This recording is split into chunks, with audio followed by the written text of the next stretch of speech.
Good morning. Good morning. Good morning. Good morning, ma'am. Okay, നമ്മൾ കഴിഞ്ഞ ക്ലാസ്സിൽ accreditation എല്ലാം പഠിച്ചുകൊണ്ടിരിക്കുന്നേ.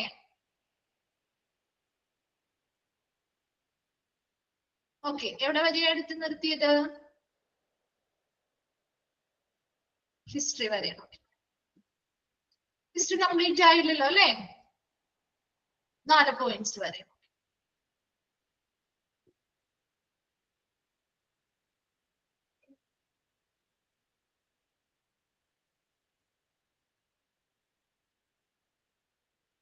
ഓക്കെ, അപ്പൊ നമ്മൾ ഹിസ്റ്ററി ആണ് എടുത്തുകൊണ്ടിരിക്കുന്നത്.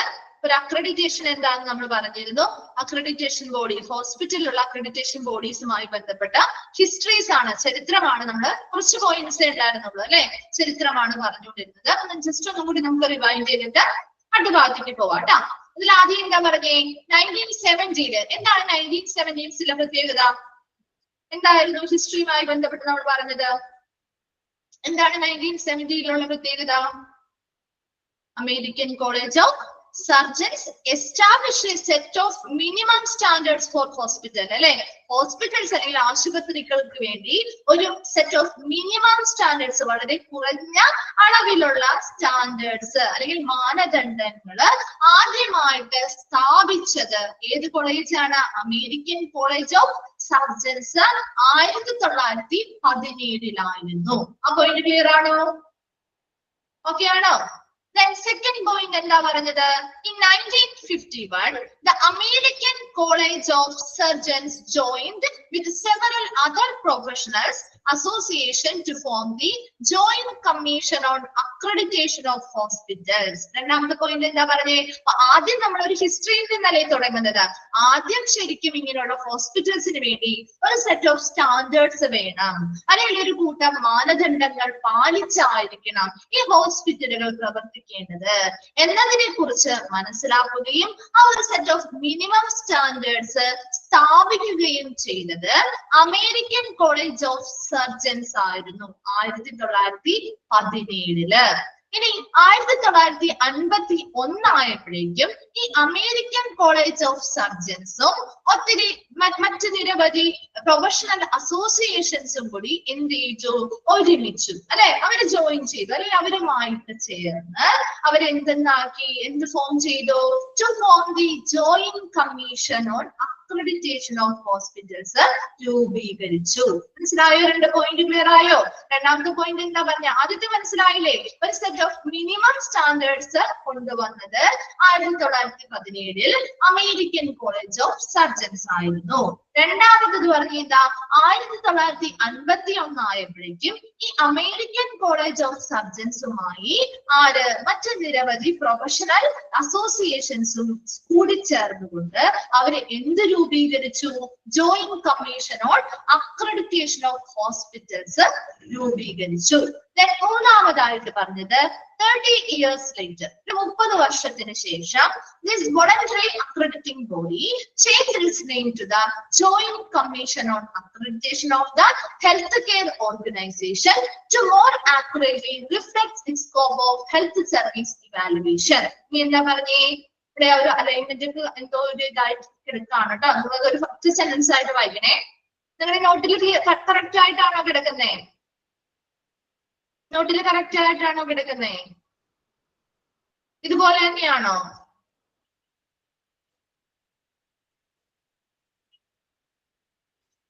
ഓക്കെ, അത് ഒറ്റ സെന്റൻസ് ആണേ, അതൊന്ന് നോട്ട് ചെയ്യാം, അങ്ങനെ ഒന്ന് വായിക്കണം കേട്ടോ, വേറെ പോയിന്റ്സ് അല്ല കേട്ടോ.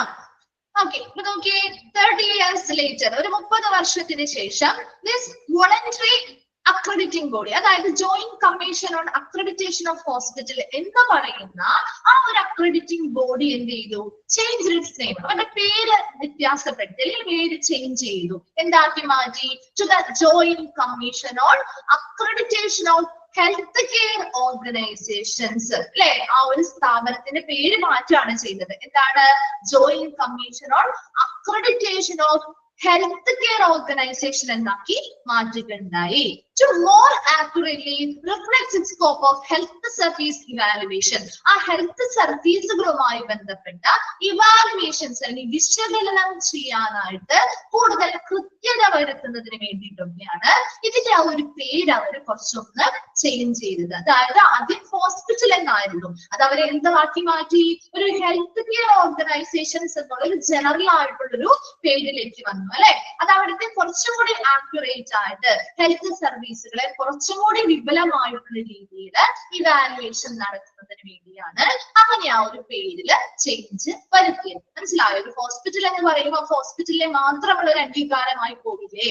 അതേസമയം ഹെൽത്ത് കെയർ ഓർഗനൈസേഷൻസ് എന്ന് പറയുമ്പോൾ അതിൽ ഹോസ്പിറ്റൽ പോലെയുള്ള മറ്റെല്ലാ രീതിയിലും ഹെൽത്ത് റിലേറ്റഡ് ആയിട്ടുള്ള മറ്റ് സ്ഥാപനങ്ങളെല്ലാം ഉൾപ്പെടുന്നുണ്ട് അല്ലെ. ആണോ? നമ്മൾ അക്രഡിറ്റേഷൻ പഠിച്ചപ്പോൾ പഠിച്ചില്ലേ, ഹോസ്പിറ്റലിന് മാത്രമല്ല ഇവർ അംഗീകാരം കൊടുക്കുന്നത് അല്ലെ, പലതരത്തിലുള്ള മറ്റ് ഓർഗനൈസേഷൻസിനും അംഗീകാരം കൊടുക്കുന്നില്ലേ? പഠിച്ചിരുന്നോ?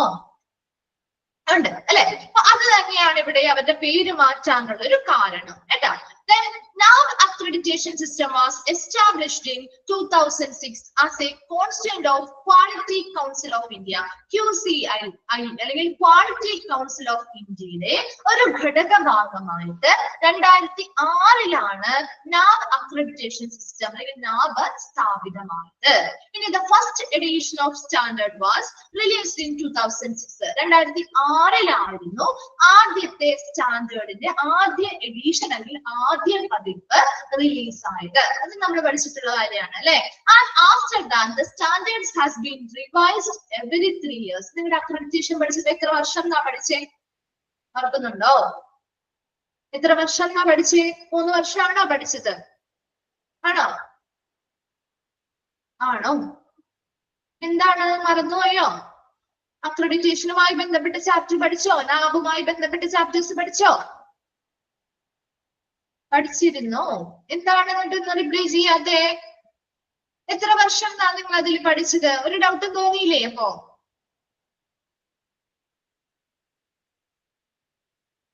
എത്ര വർഷം എന്നാ പഠിച്ചത്? 4 years എന്നായിരിക്കും അല്ലെ. ആണോ?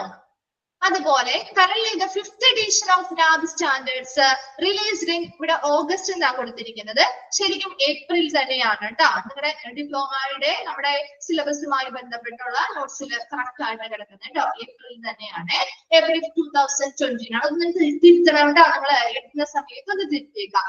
ഇവിടെ നമ്മളവിടെ ഒരു 3 years അല്ലെങ്കിൽ 4 years ആണോ എന്നൊരു കൺഫ്യൂഷൻ വരുന്ന കാരണം എന്താണെന്ന് വെച്ച് കഴിഞ്ഞാല് ഇവിടെ ശരിക്കും നാബിന്റെ സ്റ്റാൻഡേർഡ്സ് ഇവര് റിവൈസ് ചെയ്യുന്നത് അല്ലെങ്കിൽ അവര് പുനഃപരിശോധിച്ച് അവർ അതിന് വേണ്ടിയിട്ടുള്ള ഭേദഗതികൾ നടത്തുന്നത് 3 വർഷം കൂടുമ്പോഴാണ്. പക്ഷേ അത് 3 വർഷത്തിൽ കൂടുമ്പോൾ അതൊരു ഭേദഗതി നടത്തിയാലും അത് നടപ്പിലാക്കുന്നത് 1 വർഷം കൂടി കഴിഞ്ഞ് പിറ്റേ വർഷമായി. മനസ്സിലായോ? അപ്പൊ അവിടെ 4 വർഷമായില്ലേ? ക്ലിയർ ആവുന്നുണ്ടോ? മിസ് പറഞ്ഞു തന്നത് എന്താണ്? നമ്മൾ ഇവിടെ ശരിക്കും അവര് ഭേദഗതി വരുത്തുന്നത് 3 വർഷത്തിലാണ്, എന്നാൽ പോലും അത് നടപ്പിലാക്കുന്നത് അടുത്ത വർഷമായിരിക്കും. മനസ്സിലായോ? അപ്പൊ അതവിടെ 4 വർഷം എന്നതുകൊണ്ട് ഉദ്ദേശിച്ചത് അതാണ് കേട്ടോ. അപ്പൊ അവിടെ റിവൈസ് ചെയ്യുന്നത് 3 വർഷത്തിലാണ്, അത് റിഫോം ചെയ്ത് നമ്മൾ അത് നടപ്പിലാക്കുന്നത് ഏത് 4ാമത്തെ വർഷമായതുകൊണ്ടാണ് 4 years എന്ന് പറഞ്ഞത് കേട്ടോ. അതൊരു തെറ്റല്ല, ശരിക്കും രണ്ടും ഇച്ചിരി വ്യത്യാസമുണ്ട്. ഒരു വാലിഡിറ്റി, ശരിക്കും ഒരു നാബിന്റെ വാലിഡിറ്റി എന്ന് പറയുന്ന ഒരു സ്ഥാപനത്തിന് 4 വർഷത്തെ വാലിഡിറ്റി ഉണ്ട്. അതായത് 3 വർഷം ആവുമ്പോൾ ഇവരതിന്റെ ഭേദഗതികൾ വരുത്തുന്നു, അടുത്ത വർഷം അവരത് പ്രാബല്യത്തിൽ വരുന്നു. മനസ്സിലായോ? ക്ലിയർ ആണോ? മനസ്സിലായോ? എന്താണ് ഒരു റിപ്ലൈ ചെയ്യാതിരിക്കുന്നേ? അതിനുശേഷം എന്താണ് നമ്മൾ പറഞ്ഞേ? നിലവിൽ ഇപ്പോ 5th edition അല്ല, ആണോ? 5th edition ആണോ? 4 വർഷം എന്ന് പറയുമ്പോ അടുത്ത 4ാമത്തെ വർഷം അത് അടുത്ത പ്രാബല്യത്തിൽ വരുമ്പോ ഇവിടെ 5th edition ആണോ ഇപ്പൊ നടന്നുകൊണ്ടിരിക്കുന്നത്? ബുക്ക് പ്രിപ്പയർ ചെയ്യുന്ന സമയത്ത് 5th edition ആയിരിക്കും. ഇപ്പൊ എത്രാമത്തെ എഡിഷൻ ആണ്? ഇപ്പോ എത്രാമത്തെയാണ്? 6th edition ആണ് കേട്ടോ. നിലവിൽ ഇപ്പോ 6th edition ആണ്. നമുക്കിവിടെ ആ ഒരു സമയത്തെ, അതായത് ആ ഒരു ബുക്ക് പ്രിപ്പയർ ചെയ്യുന്ന സമയത്ത് 5th edition ആയിരുന്നിരിക്കാം. ആ ഒരു 5th edition 6th edition ഇപ്പൊ നടന്നുകൊണ്ടിരിക്കുന്നേ ഉള്ളൂ അല്ലെ. ഇപ്പൊ പ്രവർത്തിച്ചു ആ ഒരു ആയിട്ട് കുറച്ചധികം ആയിട്ടില്ല. അപ്പൊ അവിടെ ആ ഒരു നടന്നുകൊണ്ടിരിക്കുന്ന സ്റ്റാർട്ട് ചെയ്തിട്ടേ ഉള്ളൂ. അതുകൊണ്ട് നമുക്ക് അവിടെ ഇമ്പോർട്ടന്റ് ആയിട്ട് നിങ്ങൾ അത് നോക്കണ്ട, ജസ്റ്റ് ഇവിടെ പറഞ്ഞിരിക്കുന്നത് മാത്രം മനസ്സിലാക്കി വെച്ചാൽ മതി കേട്ടോ. 5th edition എന്താണ് വന്നിരിക്കുന്നത്? റിലീസ് ഇൻ ഏപ്രിലാണ് കേട്ടോ, ഏപ്രിൽ 2020 അത് ഉപയോഗത്തിൽ വന്നിരിക്കുന്നത്. റിവൈസ് ചെയ്ത് വെച്ചാലും നമ്മൾ പ്രാബല്യത്തിൽ വരുത്തി അത് ഉപയോഗത്തിൽ വരുന്നത് പിറ്റേ വർഷമാണ്, 4ാമത്തെ വർഷമാണ് കേട്ടോ. അതാണ് അവിടെ ഉദ്ദേശിക്കുന്നത് കേട്ടോ. നാല് അക്രഡിറ്റേഷനുമായി ബന്ധപ്പെട്ട് 2006 ഇത് സ്ഥാപിതമായതെന്ന് നോക്കുക. അതുപോലെ ക്വാളിറ്റി കൗൺസിൽ ഓഫ് ഇന്ത്യ, അത് നമുക്ക് ഡീറ്റെയിൽ ആയിട്ട് പഠിക്കാനുള്ളത് കൊണ്ടാണ് കേട്ടോ മിസ് അത് ഇവിടെ പറയാത്തത്. ഓൾറെഡി നമുക്കൊരു പോർഷൻ ആയിട്ട് തന്നെ അത് എന്താണെന്നും വിശദമായിട്ട് നമുക്ക് പഠിക്കാനുണ്ട് കേട്ടോ. അപ്പൊ ക്വാളിറ്റി കൗൺസിൽ ഓഫ് ഇന്ത്യയിലെ കീഴിലെ ഒരു ഘടക ഭാഗമായിട്ടാണ് നമ്മുടെ നാവ് അക്രഡിറ്റേഷൻ സിസ്റ്റം ആദ്യമായിട്ട് സ്ഥാപിതമായത് 2006 അതിന്റെ ഫസ്റ്റ് എഡിഷൻ സ്റ്റാൻഡേർഡ്സ് റിലീസ് ആയതും 2006 തന്നെയാണ്. ഓരോ 3 വർഷം കൂടുമ്പോഴും ഇവിടെ റിവൈസ് ചെയ്യുന്നു എന്ന് ഉദ്ദേശിച്ചാൽ അവിടെ അവരുടെ സ്റ്റാൻഡേർഡ്സ് അവർ 3 വർഷം തോറും ഭേദഗതികൾ അല്ലെങ്കിൽ എന്താണ് വേണ്ട രീതിയിലുള്ള ഭേദഗതികൾ വരുത്തുന്നുണ്ട്. എന്നാൽ 4ാമത്തെ വർഷമാണ് അതൊക്കെ പ്രാബല്യത്തിൽ ഉപയോഗത്തിൽ കൊണ്ടുവരുന്നത്. ക്ലിയർ ആണല്ലോ.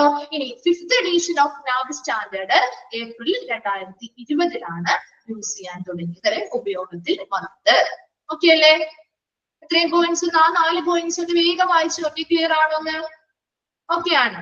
ഓക്കെ, അടുത്തൊരു പോയിന്റ്, ഇൻ അഡീഷൻ ടു ഹോസ്പിറ്റൽസിന് പുറമെ അല്ലെ the body evaluated long term care facilities like നമ്മൾ പറഞ്ഞു അല്ലെ, ഒരു ഹോസ്പിറ്റലിൽ മാത്രമല്ല ഇവർ അക്രഡിറ്റേഷൻ കൊടുക്കുന്നത് അല്ലെ, ഹോസ്പിറ്റലിന് പുറമെ ലോങ് ടേം കെയർ കൊടുക്കുന്ന പലതരത്തിലുള്ള ഫെസിലിറ്റികൾക്ക് അല്ലെങ്കിൽ പലതരത്തിലുള്ള ബോഡീസിനെ ഇവരെന്ത് ചെയ്യാറുണ്ട്, വിശകലനം ചെയ്ത് ലഭ്യമായിട്ടുള്ള സ്റ്റാൻഡേർഡ്സ് കാര്യങ്ങളൊക്കെ ഇവർ പാലിക്കുന്നുണ്ടെങ്കിൽ അവർക്കും അക്രഡിറ്റേഷൻ നൽകാറുണ്ട്.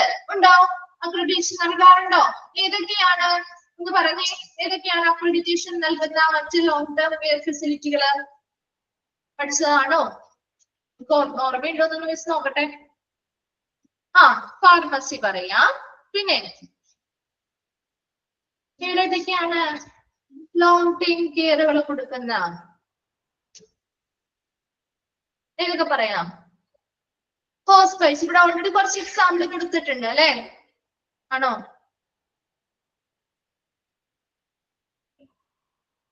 ഓക്കെ, ഇപ്പൊ ശ്രദ്ധിക്കുക കേട്ടാ. ഹോം ഹെൽത്ത് ഏജൻസികൾ. എന്താണ് ഒരു ഹോം ഹെൽത്ത് ഏജൻസി എന്ന് പറയുമ്പോ? ഏതായിരിക്കും ഒരു ഹോം ഹെൽത്ത് ഏജൻസികൾ എന്ന് പറയുമ്പോൾ? എന്തായിരിക്കും അതിന്റെ പ്രത്യേകത? അവര് സർവീസ് പ്രൊവൈഡ് ചെയ്യുന്നത് അവരുടെ വീട്ടിലായിരിക്കും അല്ലെ, ഇൻ ദർ ഹോം അല്ലെ. സർവീസ് പ്രൊവൈഡ് ചെയ്യുന്നത് ഹോമിലാണ്, അവരുടെ വീട്ടിലാണ് അവർ സർവീസ് പ്രൊവൈഡ് ചെയ്യുന്നത് അല്ലെ. അപ്പൊ അങ്ങനെയുള്ള നേഴ്സിംഗ് കെയർ ആവാം, ഫിസിയോതെറാപ്പി. ചിലർക്ക് വീട്ടിൽ ഹോം ബേസ്ഡ് ആയിട്ടുള്ള ഫിസിയോതെറാപ്പികൾ കൊടുക്കാറുണ്ട് അല്ലെ, നേഴ്സിംഗ് കെയറുകൾ കൊടുക്കാറുണ്ട് അല്ലെ. അപ്പൊ അങ്ങനെയുള്ള ഹോം ഹെൽത്ത് ഏജൻസികൾക്ക് കൃത്യമായ സ്റ്റാൻഡേർഡുകൾ പാലിക്കുകയാണെങ്കിൽ ഇവര് അക്രഡിറ്റേഷൻ നൽകാറുണ്ട്. ഉണ്ടല്ലോ. ഹോസ്പൈസസ്. എന്താണ് ഒരു ഹോസ്പൈസ് എന്ന് പറഞ്ഞാൽ ഇവിടെ ഒരാൾ എക്സാമ്പിൾ പറഞ്ഞു അല്ലെ, പാലിയേറ്റീവ് കെയറുകൾ പോലെയുള്ളവ ആണോ? പാലിയേറ്റീവ് കെയറുകൾ പോലെയുള്ളവ എപ്പോഴും എങ്ങനെയാണ് ശരിക്കും ഒരു ഹോസ്പൈസ് എന്ന് പറയുന്നത്? നമ്മുടെ ലൈഫ് എൻഡ് ആവും, അതായത് ഇനി അവരധികം നാളുണ്ടാവില്ല എന്ന് വിചാരിക്കുന്ന കുറെ ആളുകളില്ലേ, ഉണ്ടോ? നമ്മുടെ വീടിന്റെ പരിസരത്തൊക്കെ ഇങ്ങനെയുള്ള പാലിയേറ്റീവ് കെയറുകൾ കാര്യങ്ങൾ ഇങ്ങനെയുള്ള സ്ഥാപനങ്ങൾ ഉണ്ടാവും അല്ലെ. അതായത് അവരുടെ ജീവിത അവസാന ഘട്ടമായി, എൻഡ് ഓഫ് ലൈഫ് ആണ് അവരുടെ. ആ സമയത്ത് അവരനുഭവിക്കുന്ന ബുദ്ധിമുട്ടുകളെ കുറയ്ക്കുന്നതിന് വേണ്ടി അല്ലെ, അവരനുഭവിക്കുന്ന പെയിന് കാര്യങ്ങളൊക്കെ നമുക്ക് കുറയ്ക്കുന്നതിന് വേണ്ടിയിട്ട് നമുക്ക് അവർക്ക് എന്തൊക്കെ സപ്പോർട്ടുകൾ അല്ലെങ്കിൽ സഹായങ്ങൾ ചെയ്തു കൊടുക്കാൻ പറ്റുമോ അത് കൊടുക്കുന്നതിന് വേണ്ടിയിട്ടുള്ള ഹോസ്പൈസ് സെന്റേഴ്സ് അല്ലെങ്കിൽ ഇതുപോലെയുള്ള പാലിയേറ്റീവ് കെയറുകൾ പോലെയുള്ള കേന്ദ്രങ്ങൾ ഉണ്ടായിരിക്കും. അവർക്കും നമ്മുടെ കൃത്യമായ സ്റ്റാൻഡേർഡ്സ് കാര്യങ്ങൾ പാലിക്കുന്നുണ്ടെങ്കിൽ ഇവിടെ എനിക്ക് കൊടുക്കുന്നുണ്ട്, അക്രഡിറ്റേഷൻ അല്ലെങ്കിൽ അംഗീകാരം നൽകുന്നുണ്ട്. ഫാർമസികൾ, അത് പ്രത്യേകം പറയണ്ടല്ലോ, നമുക്ക് അറിയാവുന്ന കാര്യമാണ് അല്ലെ. ഫാർമസിയുമായി ബന്ധപ്പെട്ട് സ്റ്റാൻഡേർഡുകൾ പാലിക്കുകയാണെങ്കിൽ അതിൻ്റെതായ അംഗീകാരം അവർക്ക് നൽകുന്നുണ്ട്. മാനേജ്ഡ് കെയർ ഓർഗനൈസേഷൻസ് എന്ന് വെച്ചാൽ എന്തായിരിക്കും? അതൊരു കമ്പനിയാണ് അല്ലെ. മാനേജ്ഡ് കെയർ ഓർഗനൈസേഷൻസ്, അതായത് ഹെൽത്ത് കെയറുമായി ബന്ധപ്പെട്ട കോസ്റ്റ് കുറയ്ക്കാൻ, കോസ്റ്റ് കുറച്ചുകൊണ്ട് നമുക്ക് എങ്ങനെ ഫ്ലെക്സിബിൾ ആയിട്ട് അല്ലെങ്കിൽ കോസ്റ്റ് എഫക്റ്റീവ് ആയിട്ടുള്ള ട്രീറ്റ്മെന്റ് സ്റ്റാൻഡേർഡ്സ് ഒക്കെ നമുക്ക് കൃത്യമായി പാലിച്ചുകൊണ്ട് ട്രീറ്റ്മെന്റുകളൊക്കെ കൊടുക്കാൻ പറ്റുന്ന രീതിയിലുള്ള മാനേജ്ഡ് കെയർ ആയിട്ടുള്ള മറ്റ് പലതരത്തിലുള്ള ഓർഗനൈസേഷൻസ് കാര്യങ്ങളൊക്കെ കൃത്യമായ സ്റ്റാൻഡേർഡുകൾ അവർ പാലിക്കുന്നുണ്ടെങ്കിൽ അവർക്കും നമുക്ക് അക്രഡിറ്റേഷൻ അല്ലെങ്കിൽ അംഗീകാരം ലഭ്യമാകുന്നുണ്ട്. ഹെൽത്ത് കെയർ നെറ്റ്വർക്ക്സ്, പലതരത്തിലുള്ള ഹെൽത്ത് കെയർ നെറ്റ്വർക്കിന്റെ ശൃംഖലകൾ അല്ലെ. ഇതിലെന്താണ് ഇപ്പോഴും എങ്ങനെയാണ്? ഇത് ഒരു സിസ്റ്റം, നെറ്റ്വർക്ക്സ് ആണ് അല്ലെ. ഇതൊരു സിസ്റ്റമാണ്. ഇത് ആരെ തമ്മിൽ കണക്ട് ചെയ്യുന്ന ഒരു സിസ്റ്റമാണ്? പീപ്പിൾസിനെയും ഇൻഫർമേഷൻസും അല്ലെ അവർ തമ്മിലുള്ള ഇൻഫർമേഷൻസ് ഓരോ വ്യക്തികളും അവരുടെ ഇൻഫർമേഷൻസും തമ്മിൽ കളക്ട് ചെയ്യുന്നു. എന്തിനു വേണ്ടിയാണ് അവിടെ കണക്ട് ചെയ്യുന്നത്? ഹെൽത്ത് കെയർ ഇൻഡസ്ട്രിക്ക് ബെനിഫിഷ്യൽ ആവുന്ന രീതിയിൽ അല്ലെ. അങ്ങനെ ഇപ്പൊ കമ്പ്യൂട്ടർ ബേസ്ഡ് ആയിട്ടുള്ളത് അല്ലെ. ഇപ്പൊ കമ്മ്യൂണിക്കേഷൻസ് ഇലക്ട്രോണിക്കിലേക്ക് ഡേറ്റ കമ്മ്യൂണിക്കേഷൻസ് ഇലക്ട്രോണിക്കലി നമുക്ക് ചെയ്യാൻ പറ്റും. ഡേറ്റയൊക്കെ സെക്യൂർ ആയിട്ടുള്ള ഡേറ്റാസ് ഒക്കെ നമുക്ക് ട്രാൻസ്ഫർ ചെയ്യാൻ പറ്റില്ലേ? പറ്റില്ലേ? നമ്മുടെ ഇപ്പൊ ഒരു ഹെൽത്ത് കെയർ ഫീൽഡിലെ ഒത്തിരി പേഷ്യൻസുമായി ബന്ധപ്പെട്ട ഇൻഫർമേഷൻസ് ഒക്കെ നമ്മൾ വളരെ സെക്യൂർ ആയിട്ട് നമുക്ക് ഈ ഡേറ്റാസ് ഒക്കെ ട്രാൻസ്ഫർ ചെയ്യാൻ പറ്റും. മറ്റുള്ള ആളുകളുമായിട്ട് കമ്മ്യൂണിക്കേഷൻസ് നടത്താൻ പറ്റും. അങ്ങനെയുള്ള അതുമായി ബന്ധപ്പെട്ട കാര്യങ്ങൾ ചെയ്യുന്ന സ്ഥാപനങ്ങൾ ഉണ്ടാവുമല്ലോ അല്ലെ. അങ്ങനെയുള്ള കാര്യങ്ങൾ ചെയ്യുന്നതായിട്ടുള്ള സ്ഥാപനങ്ങൾ ഉണ്ടാവില്ലേ? അതിൻ്റെതായിട്ടുള്ള എന്താണ് ഓരോ ഇൻസ്റ്റിറ്റ്യൂഷൻസും ഓരോ കമ്പനീസും കാര്യങ്ങളും ഒക്കെ ഉണ്ടാവും അല്ലെ. അവർക്കും നമുക്ക് ഒരു ഹെൽത്ത് കെയർ മേഖലയിൽ വർക്ക് ചെയ്യുന്നത് തന്നെയല്ലേ. അപ്പൊ അതുകൊണ്ട് അവരും കൃത്യമായ സ്റ്റാൻഡേർഡ്സ് കാര്യങ്ങൾ പാലിക്കുകയാണെങ്കിൽ നമുക്ക് അവർക്കും എന്ത് കിട്ടാറുണ്ട്? അക്രഡിറ്റേഷൻ അല്ലെങ്കിൽ അംഗീകാരം കിട്ടാറുണ്ട്. നോക്കിയേ, ഇൻ അഡീഷൻ ടു ഹോസ്പിറ്റൽസ് ഉണ്ട്. അതിന് പുറമെ നമുക്ക് ഈ ഒരു അക്രഡിറ്റേഷൻ ബോഡീസ് പലതരത്തിലുള്ള ലോങ് ടേം കെയർ ഫെസിലിറ്റി നൽകുന്ന സ്ഥാപനങ്ങളെ വിലയിരുത്തി അവർക്ക് അംഗീകാരങ്ങൾ നൽകാറുണ്ട്. അതൊരു ഹോം ഹെൽത്ത് ഏജൻസികൾക്കാവാം, ഹോസ്പൈസുകൾക്കാവാം, ഫാർമസീസിനാവാം, അല്ലെങ്കിൽ മാനേജ്ഡ് കെയർ ഓർഗനൈസേഷൻസിനാവാം, ഹെൽത്ത് കെയർ നെറ്റ്വർക്ക്സ് മുതലായ ലോങ് ടേം കെയർ ഫെസിലിറ്റികൾ അല്ലെങ്കിൽ ലോങ് ടേം ആയിട്ടുള്ള ഹെൽത്ത് റിലേറ്റഡ് ആയിട്ടുള്ള സേവനങ്ങൾ ചെയ്യുന്ന സ്ഥാപനങ്ങൾക്ക് ഇവിടെ അംഗീകാരങ്ങൾ നൽകാറുണ്ട്. ഓക്കെ ആണോ? ആ ഒരു ഭാഗം ക്ലിയർ ആണോ? ഓക്കെ അല്ലേ? ഓക്കെ. നെക്സ്റ്റ് വരുന്നത് ഡ്രൈവിംഗ് ഫാക്ടേഴ്സ് ഫോർ അക്രഡിറ്റേഷൻ. ഒരു അക്രഡിറ്റേഷൻ അല്ലെങ്കിൽ അത് അക്രഡിറ്റേഷൻ ലഭിക്കുന്നതിന് വേണ്ടി അല്ലെ, അത് സംഭവിക്കാൻ വേണ്ടി, ഈ അക്രഡിറ്റേഷൻ സംഭവിക്കുന്നതിന് വേണ്ടി അല്ലെങ്കിൽ അതിന് കാരണമാകുന്ന ചില ഫാക്ടേഴ്സ് അല്ലെങ്കിൽ ഘടകങ്ങളുണ്ട് അല്ലെ. ഒരു അംഗീകാരം, ആ ഒരു സ്ഥാപനത്തിന് ഒരു അംഗീകാരം വേണം. ഒരു ഹോസ്പിറ്റലിലാണെങ്കിൽ അങ്ങനെ ഒരു അംഗീകാരം വേണം എന്ന് തീരുമാനിക്കാൻ അല്ലെങ്കിൽ എന്ന് വരാൻ വേണ്ടിയിട്ട് ഒരു കാരണം ഉണ്ടാവുമല്ലോ അല്ലെ. എന്തായിരിക്കും ഒരു അക്രഡിറ്റേഷന്റെ പ്രധാന കാരണം? ആ ഒരു സ്ഥാപനത്തിന് അംഗീകാരം വേണം എന്നുള്ളൊരു കാരണം. എന്തുകൊണ്ടാണ് നമ്മൾ ഒരു അംഗീകാരം കൊടുക്കണം എന്നൊരു കോൺസെപ്റ്റ് വന്നത്? എന്തുകൊണ്ടാണ്? ഒന്ന് ആലോചിച്ച് നോക്കി. എന്തുകൊണ്ടാണ് അങ്ങനെ ഒരു കോൺസെപ്റ്റ് വന്നത്? അംഗീകാരം ഇല്ലെങ്കിലും ആ സ്ഥാപനം കടന്നു പോകും അല്ലെ. അക്രഡിറ്റേഷൻ അല്ലെങ്കിൽ അംഗീകാരം കിട്ടിയില്ലെങ്കിലും ആ സ്ഥാപനം പ്രവർത്തിക്കാണ്ടിരിക്കോ? ഇല്ല. പക്ഷേ അവിടെ ഒരു അംഗീകാരം വേണം. അങ്ങനെ ഒരു മാനദണ്ഡം വെച്ച് കൃത്യമായ സ്റ്റാൻഡേർഡുകൾ പാലിച്ചുകൊണ്ട് ഒരു അംഗീകാരം അവർക്ക് കൊടുക്കണം. അതിന്റെ ഒരു ആവശ്യകത അല്ലെ. എന്താണ് അതിന്റെ ഒരു ആവശ്യകത? അല്ലെങ്കിൽ എന്തൊരു കാരണം കൊണ്ടാണ് അല്ലെങ്കിൽ ഇങ്ങനെ ഒരു അക്രഡിറ്റേഷൻ അംഗീകാരം അത് സംഭവിക്കാനുള്ള ഒരു ഘടകങ്ങൾ എന്തൊക്കെയായിരിക്കാം? പ്രധാനമായിട്ടും എന്ത് തന്നെയാണ്? അവിടെ വരുന്ന പേഷ്യൻസിന് നല്ല രീതിയിലുള്ള ക്വാളിറ്റിയുള്ള സർവീസ് ലഭ്യമാക്കുന്നതിന് വേണ്ടിയല്ലേ അല്ലെ. നല്ലൊരു ട്രീറ്റ്മെന്റ് അവർക്ക് ലഭ്യമാക്കുന്നതിന് വേണ്ടി തന്നെയാണ് നമ്മൾ ഈ ഒരു അംഗീകാരം അവരുടെ വെച്ചിരിക്കുന്നത് അല്ലെ. അപ്പൊ ഒരു അംഗീകാരം കിട്ടുക എന്ന് പറയുമ്പോൾ അതിനനുസരിച്ചുള്ള ക്വാളിറ്റി സ്റ്റാൻഡേർഡ്സും കൃത്യമായിട്ട് കീപ്പ് ചെയ്യും. അതുകൊണ്ട് തന്നെ അവിടെ വരുന്ന ഓരോ പേഷ്യൻസിനും അതിൻ്റെതായിട്ടുള്ള രീതിയിലുള്ള ട്രീറ്റ്മെന്റുകളും മറ്റു കാര്യങ്ങളും എല്ലാം നല്ല രീതിയിൽ കിട്ടും അല്ലെ. അത് തന്നെയാണ് അവിടുത്തെ പ്രധാന കാരണം എന്ന് പറയുന്നത്. അപ്പൊ ഇവിടെ നമുക്കൊരു 5 എന്താണ് ആക്ടുകളെ കുറിച്ച് അല്ലെങ്കിൽ ഒരു 5 കാര്യങ്ങളെ കുറിച്ച് പഠിക്കാനുണ്ട്. ജസ്റ്റ് നിങ്ങൾ അതൊന്ന് പറയുമ്പോൾ ഒന്ന് മനസ്സിലാക്കി വെച്ചാൽ മതി കേട്ടോ. Consumer Protection Act, Clinical Establishment Act, Insurance Companies Regulation, Empanelment by CGHS, ECHS, Corporate, etc. Community Awareness and Response. ഏതെങ്കിലും ഒരെണ്ണം എന്തെങ്കിലും ഒക്കെ കേട്ടിട്ടുണ്ടോ? എവിടെയെങ്കിലും ഒക്കെ കേട്ടിട്ടുണ്ടോ? കൺസ്യൂമർ പ്രൊട്ടക്ഷൻ ആക്ട് കേട്ടിട്ടില്ലേ? കേട്ടിട്ടുണ്ട് അല്ലെ. അത് കേട്ടിട്ടില്ലേ? നമ്മൾ ഫെമിലിയർ ആണ് അല്ലെ. കൺസ്യൂമർ പ്രൊട്ടക്ഷൻ ആക്ട് അല്ലെ. അപ്പൊ ഇങ്ങനെയുള്ള കുറെ ആക്ടുകള് അതിന്റെ ബേസിസില് ഇങ്ങനെയുള്ള കുറെ ആക്ടുകള്. അപ്പൊ ഇങ്ങനെയുള്ള ആക്ടുകൾ എന്തിനാ? ശരിക്കും നമുക്ക് ഇങ്ങനെയുള്ള ആക്ടുകൾ എന്തിനു വേണ്ടിയിട്ടാണ്? ഓരോ വിഭാഗത്തിലെയും അവിടുത്തെ കസ്റ്റമേഴ്സിന്റെ പ്രൊട്ടക്ഷൻ അല്ലെ, അവരുടെ സംരക്ഷണവുമായി ബന്ധപ്പെട്ടാണ് ഈ പറയുന്ന ഓരോ ആക്ടുകളും. ഇവിടെ കൺസ്യൂമർ പ്രൊട്ടക്ഷൻ ആക്ട് എന്ന് പറയുമ്പോൾ അവിടെ ഉപഭോക്താക്കളുടെ സംരക്ഷണ നിയമമാണ് അല്ലെ. ഉപഭോക്തൃ സംരക്ഷണ നിയമം എന്നാണ് അതിന് മലയാളത്തിൽ പറയാ അല്ലെ. ഇവിടെ ഉപഭോക്താക്കളുടെ സംരക്ഷണം, അവരുമായി ബന്ധപ്പെട്ട ഒത്തിരി കാര്യങ്ങൾ, അവരുടെ റൈറ്റ്സ് അവർക്ക് കിട്ടണം അല്ലെ. അതിനു വേണ്ടിയിട്ട് അവർക്ക് അങ്ങനെയുള്ള റൈറ്റ്സും കാര്യങ്ങളൊക്കെ എത്തുന്നതിന് വേണ്ടി ഇങ്ങനെയുള്ള ആക്ടുകൾ നടപ്പിലാക്കിയാൽ പോരാ, അത് കൃത്യമായിട്ട് ഓരോ സ്ഥാപനങ്ങളും നടപ്പിലാക്കുന്നുണ്ടോ എന്ന് വരുത്തണമെങ്കിൽ, അല്ലെങ്കിൽ നടപ്പിലാക്കിക്കണമെങ്കിൽ ഇങ്ങനെയുള്ള അക്രഡിറ്റേഷനിലൂടെയാണ് നമ്മളത് സ്ഥാപിക്കുന്നത്, അല്ലെ? ഇങ്ങനെ ഒരു ആക്ട് കൊണ്ടുവന്നത് കൊണ്ട് മാത്രം കാര്യമുണ്ടോ? അത് ആ സ്ഥാപനത്തിലേക്ക് പ്രാവർത്തികമാക്കണമെങ്കിൽ അവിടെ ഇങ്ങനെയുള്ള അംഗീകാരങ്ങൾ, ഒരു അക്രഡിറ്റേഷൻ പോലെയുള്ള മാനദണ്ഡങ്ങളിലൂടെയാണ് നമുക്കത് നടപ്പിലാക്കാൻ പറ്റുന്നത്. ആണോ? മനസ്സിലാവുന്നുണ്ടോ മിസ് പറയുന്നത് എന്താന്നുള്ളത്? അപ്പൊ ഇങ്ങനെയുള്ള ഓരോ ആക്ടുകളും ശരിക്കും നമ്മുടെ കസ്റ്റമേഴ്സിനെ അല്ലെങ്കിൽ നമ്മുടെ കൺസ്യൂമേഴ്സിന്റെ ഓരോ രീതിയിലുള്ള സംരക്ഷണം, അവരുമായി ബന്ധപ്പെട്ട ഒത്തിരി കാര്യങ്ങളെ പ്രൊട്ടക്ട് ചെയ്യാൻ വേണ്ടിയിട്ടുള്ള ആക്ടുകളാണ്. ഈ ആക്ടുകളൊക്കെ നടപ്പിലാക്കണമെങ്കിൽ ഈ പറയുന്ന ഓരോ സ്ഥാപനത്തിനും അതിൻ്റെതായ അംഗീകാരങ്ങളും അതിൻ്റെതായ ശരിയായ മാനദണ്ഡങ്ങളും അവർ പാലിച്ചാൽ മാത്രമേ നമുക്ക് ഈ പറയുന്ന ഓരോ ആക്ടിനെയും പ്രാവർത്തികമാക്കാൻ പറ്റൂ, അല്ലെ? അപ്പൊ ഇങ്ങനെയുള്ള ആക്ടുകളിലൂടെയാണ് ശരിക്കും ഒരു അക്രഡിറ്റേഷൻ എന്നൊരു കോൺസെപ്റ്റിലേക്ക് നമ്മൾ എത്തുന്നത്. മനസ്സിലാവുന്നുണ്ടോ? അപ്പൊ അതിൽ ഫസ്റ്റ് പറയുന്നത് കൺസ്യൂമർ പ്രൊട്ടക്ഷൻ ആക്ട്. എന്താണെന്നും ചോദിക്കില്ല കേട്ടോ. എന്താണ് കൺസ്യൂമർ പ്രൊട്ടക്ഷൻ ആക്ട് എന്നുള്ളത് നിങ്ങൾ എഴുതാനൊന്നും ചോദിക്കില്ല. നിങ്ങളോട് ചോദിക്കുന്ന ഒരു ഒറ്റ ക്വസ്റ്റ്യൻ ആയിരിക്കുള്ളൂ. ഈ ഡ്രൈവിംഗ് ഫാക്ടേഴ്സ് ഫോർ അക്രഡിറ്റേഷനിൽ ഉൾപ്പെട്ടിട്ടുള്ളവ ഏതാണ്, അല്ലെങ്കിൽ ഉൾപ്പെടാത്തവ ഏതാണ്? ഈ രീതിയിൽ ചോദിച്ചാൽ നിങ്ങൾക്ക് ഈ ഒരു 5 എണ്ണത്തിൽ നിന്ന് ചൂസ് ചെയ്ത് എഴുതാനായിട്ട് അറിഞ്ഞിരിക്കണം. എന്നാൽ പോലും നമ്മൾ ഇതൊന്ന് പഠിക്കുമ്പോൾ അത് എന്താണെന്ന് അറിയണ്ടേ? ജസ്റ്റ് ഒരു കാര്യങ്ങൾ എന്താണ്, ഈ ഒരു ആക്ട് എന്തിനെ കുറിച്ചാണ് എന്ന കാര്യങ്ങൾ കുറച്ചൊന്നും അറിയണ്ടേ, അല്ലെ? അതിന് വേണ്ടിയിട്ട് ജസ്റ്റ് മിസ് എന്ന് പറഞ്ഞു തരാം. നിങ്ങൾ അതൊന്ന് ശ്രദ്ധിച്ചിരുന്നാൽ മതി കേട്ടോ. ഒന്ന് ശ്രദ്ധിച്ചൊന്ന് മനസ്സിലാക്കി വെച്ചാൽ മതി കേട്ടോ. ഇപ്പൊ കൺസ്യൂമർ പ്രൊട്ടക്ഷൻ ആക്ട് എന്ന് പറയുമ്പോൾ അത് നമ്മൾ കൂടുതൽ ഫെമിലിയർ ആയിരിക്കും. ഉപഭോക്തൃ സംരക്ഷണ നിയമം കേട്ടിട്ടില്ലേ? 1986 നമ്മുടെ ഈ ഒരു ഉപഭോക്താക്കളുടെ അവകാശങ്ങൾ സംരക്ഷിക്കുന്നതിന് വേണ്ടി 1986 നമ്മുടെ പ്രധാനമന്ത്രിയായിരുന്ന, അക്കാലത്തെ പ്രധാനമന്ത്രിയായിരുന്ന രാജീവ് ഗാന്ധി പാർലമെന്റിൽ അവതരിപ്പിച്ച് പാസ്സാക്കിയ ഒരു നിയമമാണ് കൺസ്യൂമർ പ്രൊട്ടക്ഷൻ ആക്ട് എന്ന് പറയുന്നത്. എന്തിനു വേണ്ടിയിട്ടാണ് ഇത് പാസ്സാക്കിയത്? എന്തിനു വേണ്ടി അത് പാസ്സാക്കിയത്?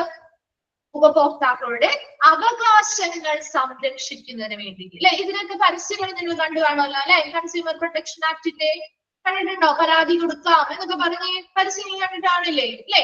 അവിടെ ഉപഭോക്താക്കളുടെ അവകാശങ്ങൾ എന്താണോ അതിനെ സംരക്ഷിക്കുക. അതായത് ഒരു ഉപഭോക്താവ്, ഇപ്പൊ നമ്മളൊരു സാധനം, ഒരു വില കൊടുത്ത് നമ്മളൊരു പ്രൊഡക്റ്റ് വാങ്ങിയെന്ന് വിചാരിക്കുക. ആ പ്രൊഡക്റ്റ് നമ്മൾ സ്വന്തമാക്കി കഴിഞ്ഞാൽ ആ സാധനത്തിന്റെ അല്ലെങ്കിൽ ആ ഒരു സേവനത്തിന്റെയോ എന്ത് പോരായ്മ ഉണ്ടെങ്കിലും അവർ പറയുന്ന രീതിയിലുള്ള ഒരു ക്വാളിറ്റിയോ ക്വാണ്ടിറ്റിയോ കാര്യങ്ങളോ അതിൽ ഇല്ല എങ്കിൽ നമുക്ക് എന്ത് അവകാശപ്പെടാം? നമുക്കത് ശരിയായ രീതിയിലുള്ള ഒരു പ്രൊഡക്റ്റ് അല്ല കിട്ടിയിരിക്കുന്നതെന്ന് നമുക്ക് പറയാനും, അതുവഴി നമുക്ക് ഈ ഒരു ആക്ട് വഴി നമ്മൾ മുന്നോട്ട് പോയാൽ നമുക്ക് അതിനെ നഷ്ടപരിഹാരം തരേണ്ടതായിട്ട് വരും. ആണോ? പലതരത്തിലുള്ള ന്യൂസുകൾ കേട്ടിട്ടില്ലേ നിങ്ങള്? ഒത്തിരി ന്യൂസുകൾ കേട്ടിട്ടില്ലേ? ഇപ്പൊ ഒരു ആമസോണിൽ നിന്ന് ഒരു സാധനമൊക്കെ വാങ്ങി, എന്നിട്ട് ഒത്തിരി വേറെ സാധനങ്ങളൊക്കെ കിട്ടി, അങ്ങനെ കേസായി അവർക്ക് ഒത്തിരി രൂപ നഷ്ടപരിഹാരം കൊടുക്കേണ്ടി വന്ന കഥകളൊക്കെ കേട്ട് കാണുമല്ലോ, അല്ലെ? അപ്പൊ അങ്ങനെയുള്ള രീതിയിൽ, അതായത് പ്രതിഫലം നൽകി നമ്മളൊരു ഉപഭോക്താവ് സ്വന്തമാക്കുന്ന ഒരു ഉൽപ്പന്നമാവാം, അല്ലെങ്കിൽ സർവീസ് അല്ലെ, സേവനമാവും, അതിന് എന്ത് പോരായ്മ ഉണ്ടായാലും നമുക്ക് ഈ ഒരു ഉപഭോക്താവിന് ഈ ഒരു നിയമം വെച്ച് അതിന് സംരക്ഷണം നൽകുന്നുണ്ട്. അവരുടെ അവകാശങ്ങള് കൃത്യമായിട്ട് ഉറപ്പുവരുത്താനായിട്ട് ഈ ഒരു നിയമം നമ്മളെ സാധിക്കുന്നുണ്ട്. അപ്പൊ അതിന് ചൂഷണത്തിന് വിധേയരാകുന്ന ഉപഭോക്താക്കളുടെ അവകാശങ്ങളൊക്കെ നമുക്ക് ഈ ഒരു ഉപകരണം വഴി, അല്ലെങ്കിൽ ഈ ഒരു ആക്ട് വഴി, ഒരു നിയമം വഴി നമുക്ക് എന്ത് ചെയ്യാൻ പറ്റും? ഉറപ്പാക്കാനായിട്ട് പറ്റും. അങ്ങനെ ഒരു ചൂഷണമില്ലാതെ, അല്ലെങ്കിൽ നല്ല രീതിയിലുള്ള സർവീസുകൾ, അല്ലെ? അപ്പൊ ഇവിടെ ശരിക്കും ഈ ഒരു ആക്ടിന്റെ ഇമ്പോർട്ടൻസ് നമ്മളൊരു ഹോസ്പിറ്റൽ പരമായിട്ടാണെങ്കിലും അല്ലെങ്കിൽ ഒരു ബിസിനസ് പരമായിട്ടും ആ ഒരു ആക്ടിന്റെ ഇമ്പോർട്ടൻസ് എന്ന് പറയുന്നത് എന്താണ്? ഇങ്ങനെ ഒരു ആക്ട് കൊണ്ടുവന്നു. അതിനനുസരിച്ച് ആ സ്ഥാപനങ്ങൾ നല്ല രീതിയിൽ അക്രഡിറ്റേഷനുമായി ബന്ധപ്പെട്ട്, ആ ഒരു അക്രഡിറ്റേഷൻ കിട്ടുന്നതുമായി ബന്ധപ്പെട്ട് ഈ ആക്ടിന്റെ തലത്തിൽ അവർ നല്ല രീതിയിൽ പെർഫോം ചെയ്യുന്നുണ്ട്. അങ്ങനെയാണെങ്കിൽ നമുക്ക് അവിടെ വരുന്ന ഓരോ ഉപഭോക്താക്കളും, അല്ലെ, അവിടെയുള്ള ഓരോ ഉൽപ്പന്നങ്ങൾ കൊടുക്കുമ്പോൾ, അല്ലെങ്കിൽ ഒരു സർവീസാണ്, ഒരു സേവനമാണ് കൊടുക്കുന്നതെങ്കിൽ അതിന്റെ ഗുണനിലവാരം നല്ല രീതിയിൽ ഉറപ്പുവരുത്താൻ പറ്റില്ലേ? പറ്റുമോ? അവിടുത്തെ ഒരു ഗുണനിലവാരം ഉറപ്പുവരുത്താൻ പറ്റില്ലേ? ആ ഒരു സ്ഥാപനം നൽകുന്ന സർവീസുകളായിക്കോട്ടെ, പ്രൊഡക്റ്റ് ആയിക്കോട്ടെ, അവിടുത്തെ ഗുണനിലവാരം ഉറപ്പുവരുത്താൻ പറ്റില്ലേ? അല്ലേ? അതുപോലെ തന്നെ ഈ ബിസിനസ്സുമായിട്ട് ഇടപഴകൽ നടത്തുന്ന ആളുകൾക്ക് ആ സ്ഥാപനത്തെ കുറിച്ച്, അല്ലെങ്കിൽ അവിടുത്തെ ആ ഒരു ഉപഭോക്താക്കൾക്ക് ആ സ്ഥാപനത്തെ കുറിച്ചും അവരുടെ സർവീസുകളെ കുറിച്ച്, അല്ലെങ്കിൽ അവരുടെ പ്രൊഡക്റ്റുകളെ കുറിച്ചൊരു വിശ്വാസം നിലനിർത്താൻ സാധിക്കില്ലേ? പറ്റുമോ? ഒരു വിശ്വാസം. അതുപോലെ അവരുടെ അവകാശങ്ങൾ നമുക്ക് കൃത്യമായിട്ട് സംരക്ഷിക്കാനായിട്ടും ഈ ഒരു അക്രഡിറ്റേഷൻ വഴി നമുക്ക് ഇവിടെ സാധിക്കും. അതാണ് ഇതിലേക്ക് നിങ്ങൾ എത്തേണ്ട ഒരു കാര്യം എന്ന് പറയുന്നത് കേട്ടോ. ഒരു കൺസ്യൂമർ പ്രൊട്ടക്ഷൻ ആക്ട് നമ്മുടെ നാട്ടിൽ നിലവിൽ വന്നപ്പോൾ അതുമായി ബന്ധപ്പെട്ട് നമ്മുടെ ഹോസ്പിറ്റലുകൾക്ക് എന്താണ് ചെയ്യാൻ പറ്റുന്നത്? ഇങ്ങനെയുള്ള അക്രഡിറ്റേഷനുമായിട്ട് അത് കണക്ട് ചെയ്യുമ്പോൾ അക്രഡിറ്റേഷനും ഇതേ രീതി തന്നെയാണ് അല്ലെ. എന്താണ് ചെയ്യുന്നത്? അവിടെ വരുന്ന ഓരോ ഉപഭോക്താവ്, ഓരോ പേഷ്യൻസിനും അവരുടെ അവകാശങ്ങൾ സംരക്ഷിക്കുക, അവർക്ക് നല്ല രീതിയിലുള്ള സർവീസുകൾ, സേവനങ്ങൾ വളരെ ഗുണനിലവാരത്തോടെ ലഭ്യമാക്കുക അല്ലെ. അവരുടെ അവകാശങ്ങൾ അവരെ ചൂഷണങ്ങളിൽ നിന്ന് വിധേയരാക്കി അവർക്ക് ആവശ്യമായ രീതിയിലുള്ള സർവീസുകൾ കൊടുക്കാനായിട്ട് സാധിക്കുക. അതിലൂടെ ആ സ്ഥാപനവുമായി ബന്ധപ്പെട്ട വിശ്വാസം വളർത്തിയെടുക്കാനും സാധിക്കുക. അത് ശരിക്കും നമുക്കൊരു ഹോസ്പിറ്റലിലാകുമ്പോൾ ഒരു അക്രഡിറ്റേഷൻ വഴിയല്ലേ ഈ നിയമം നമുക്ക് നടപ്പിലാക്കാൻ പറ്റുന്നത്? ആണോ? മനസ്സിലായോ എന്താണ് ഒരു കൺസ്യൂമർ പ്രൊട്ടക്ഷൻ ആക്ട് എന്നുള്ളത് ഉദ്ദേശിച്ചത് ഇവിടെ? മനസ്സിലാവുന്നുണ്ടോ? ഓക്കെ അല്ലേ? അടുത്തതിൽ പറയട്ടെ മിസ്, അടുത്തത് പറയട്ടെ. Okay, next clinical establishment act. Clinical establishment act എന്ന് പറയുമ്പോൾ അത് 2010 നിലവിൽ വന്നതാണ്. ക്ലിനിക്കൽ എസ്റ്റാബ്ലിഷ്മെന്റ് ആക്ട് എന്ന് പറയുമ്പോൾ എല്ലാ രാജ്യങ്ങളും, അതായത് ക്ലിനിക്കൽ പരമായിട്ടുള്ള സ്ഥാപനം, നമ്മുടെ ഹോസ്പിറ്റൽ പോലെയുള്ള ഹെൽത്ത് കെയർ മേഖലയിലുള്ള ക്ലിനിക്കൽ സ്ഥാപനങ്ങളുടെ എസ്റ്റാബ്ലിഷ്മെന്റ്, ആ ഒരു സ്ഥാപനം ഉണ്ടാവുന്നതുമായി ബന്ധപ്പെട്ടുള്ള പ്രവർത്തനങ്ങൾ അല്ലെ. ആ ഒരു ക്ലിനിക്കൽ എസ്റ്റാബ്ലിഷ്മെന്റ് ഒരു പുതിയ സ്ഥാപനം ഉണ്ടാക്കാണ്. ഇപ്പൊ നമ്മളൊരു ഹോസ്പിറ്റൽ, ഒരു പുതിയ ഹോസ്പിറ്റൽ ഉണ്ടാക്കാണ്. അതാണ് വെറുതെ അവർക്ക് ഒരു സ്ഥാപനമായിട്ട് നമുക്ക് തുടങ്ങാൻ പറ്റും? ഇല്ല അല്ലെ. അത് കൃത്യമായിട്ട് വേണ്ടപ്പെട്ട ഇടങ്ങളിൽ അത് രജിസ്റ്റർ ചെയ്യണം. വേണ്ടേ? അത് കൃത്യമായിട്ട് അവർ പറയുന്ന രീതിയിലുള്ള റെഗുലേഷൻസും റൂൾസ് ആൻഡ് റെഗുലേഷൻസും പാലിക്കണം. വേണം. ഒരു സ്ഥാപനം, ഒരു ഹോസ്പിറ്റൽ അല്ലെങ്കിൽ ഒരു ക്ലിനിക്കൽ എസ്റ്റാബ്ലിഷ്മെന്റ്, ഒരു ക്ലിനിക്കൽ പരമായ ഒരു സ്ഥാപനം തുടങ്ങിയാൽ അത് കൃത്യമായ ഇടങ്ങളിൽ രജിസ്റ്റർ ചെയ്യണം. അവർ പറയുന്ന രീതിയിലുള്ള കൃത്യമായ റൂൾസ് ആൻഡ് റെഗുലേഷൻസ് ഇവർ പാലിക്കുകയും വേണം. വേണോ? എന്താണ് അത് റിപ്ലൈ ചെയ്യാത്തത്? പറയുന്നത് മനസ്സിലാവുന്നുണ്ടോ? മിസ് പറയുന്നത് എന്താന്നുള്ളത്?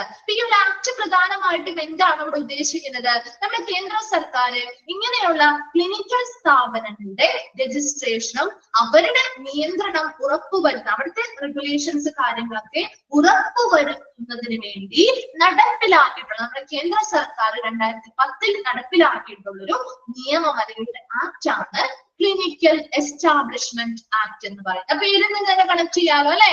ക്ലിനിക്കൽ എസ്റ്റാബ്ലിഷ്മെന്റ് ആക്ട് എന്ന് പറയുമ്പോൾ ആ ക്ലിനിക്കൽ പരമായ സ്ഥാപനങ്ങളുടെ രജിസ്ട്രേഷനും അതുപോലെ അവരുടെ റെഗുലേഷൻസ്, അവിടെയുള്ള നിയന്ത്രണങ്ങളും കാര്യങ്ങളൊക്കെ കൃത്യമായിട്ട് ഉറപ്പാക്കുന്നതിന് അറിയാലോ. അപ്പൊ അവിടെയും ഇതുപോലെ ഓരോ സ്ഥാപനങ്ങളും അവര് കൃത്യമായ റൂൾസ് ആൻഡ് റെഗുലേഷൻസ് പാലിക്കേണ്ടതാണ് അല്ലെ. അവര് നൽകുന്ന സർവീസുകൾ അല്ലെങ്കിൽ സൗകര്യങ്ങള്, സേവനങ്ങള് എല്ലാം ഏറ്റവും കുറഞ്ഞ നിലവാരം, അതായത് അതിനൊരു സ്റ്റാൻഡേർഡ്, ഇപ്പൊ നമ്മൾ സെറ്റ് ഓഫ് മിനിമം സ്റ്റാൻഡേർഡ്സ് എന്ന് പറഞ്ഞില്ലേ, അതുപോലെ അവര് ഒരു മിനിമം സ്റ്റാൻഡേർഡ് എങ്കിലും അവരത് കീപ്പ് ചെയ്യേണ്ടത് നിർബന്ധമാണ് അത് കേട്ടോ. അവർ ആക്ച്വലി പറയുന്നത് അതാണ്. അതായത് ഒരു ഹോസ്പിറ്റലിൽ തുടങ്ങിയത് കൊണ്ട് മാത്രം കാര്യമില്ല, അവര് കൊടുക്കുന്ന ഒരു സർവീസ് ആയിക്കോട്ടെ, ഒരു ഫെസിലിറ്റി, ഒരു സൗകര്യമായിക്കോട്ടെ, എന്തിനും ഒരു കുറഞ്ഞ ഒരു നിലവാരം, ഒരു ബേസിക് ആയിട്ടൊരു സ്റ്റാൻഡേർഡ് ഫിക്സഡ് ആയിട്ടുണ്ടാവും. മനസ്സിലായോ? ആ ബേസിക് സ്റ്റാൻഡേർഡിന് മുകളിലേക്ക് ഒരിക്കലും താഴേക്ക് അവർ പോകാൻ പാടില്ല. മനസ്സിലാവുന്നുണ്ടോ മിസ് പറയുന്നത് എന്താന്നുള്ളത്? ആ ഒരു സ്റ്റാൻഡേർഡ്, ഒരു ബേസിക് സ്റ്റാൻഡേർഡ് അല്ലെങ്കിൽ ഏറ്റവും കുറഞ്ഞ ഒരു സ്റ്റാൻഡേർഡ് അവർക്ക് ഓൾറെഡി ഫിക്സഡ് ആക്കി കൊടുത്തിരിക്കുകയാണ്. അതിന്റെ താഴേക്ക് ഒരിക്കലും ആ സ്ഥാപനത്തിലെ സർവീസുകളോ ഫെസിലിറ്റികളോ പോകാൻ പാടില്ല. മനസ്സിലായോ? അതിന് എത്ര വേണമെങ്കിലും മുകളിലേക്ക് അവരുടെ സർവീസും സ്റ്റാൻഡേർഡ്സും എത്ര നല്ല രീതിയിൽ ഉയർത്തിക്കൊണ്ടുവരാൻ പറ്റും അതവർക്ക് ചെയ്യാം. അതേസമയം ആ ഒരു ബേസിക് ആയിട്ടുള്ള ഒരു അടിസ്ഥാനപരമായിട്ടുള്ള ഒരു സ്റ്റാൻഡേർഡിലേക്ക് താഴേക്ക് ഇവര് പോവാൻ പാടില്ല. മനസ്സിലാവുന്നുണ്ടോ? കിട്ടിയോ? എന്താണ് പറയുന്നതെന്ന് ക്ലിയർ ആവുന്നുണ്ടോ? അപ്പൊ ഈ ഒരു അക്രഡിറ്റേഷന് വേണ്ടി ഈ ഒരു നിയമം എന്ന് പറയുന്നത് വളരെ നിർണായകമാണ് അല്ലെ. കാരണം എന്താ? സ്റ്റാൻഡേർഡ്സ് ബേസ് ചെയ്താണ് നമ്മൾ ഒരു അക്രഡിറ്റേഷൻ അല്ലെ അംഗീകാരം കൊടുക്കുന്നത്. അപ്പൊ ഈ ഒരു നിയമം വളരെ ഇമ്പോർട്ടന്റ് അല്ലെ അക്രഡിറ്റേഷനുമായി ബന്ധപ്പെട്ട് അല്ലെ. അവിടെ അവർ നല്ല ഒരു സ്ഥാപനം പാലിക്കേണ്ടതായിട്ടുള്ള ആരോഗ്യ പരിപാലനത്തിന് ഏറ്റവും കുറഞ്ഞ സ്റ്റാൻഡേർഡ്സ് നമുക്ക് ഇതുവഴി അവിടെ നടപ്പിലാക്കാൻ പറ്റും അല്ലെ. അതിൽ എത്ര കൂടുതൽ അവർക്ക് എടുക്കാൻ പറ്റുമോ അതിനനുസരിച്ച് അവർ കൂടുതൽ എന്താണ് നല്ല ക്വാളിറ്റിയിൽ നല്ല സ്റ്റാൻഡേർഡ് കൊടുക്കുമ്പോഴാണ് അവർക്ക് അതിൽ അംഗീകാരം ലഭ്യമാകുന്നത്. ക്ലിയർ അല്ലേ?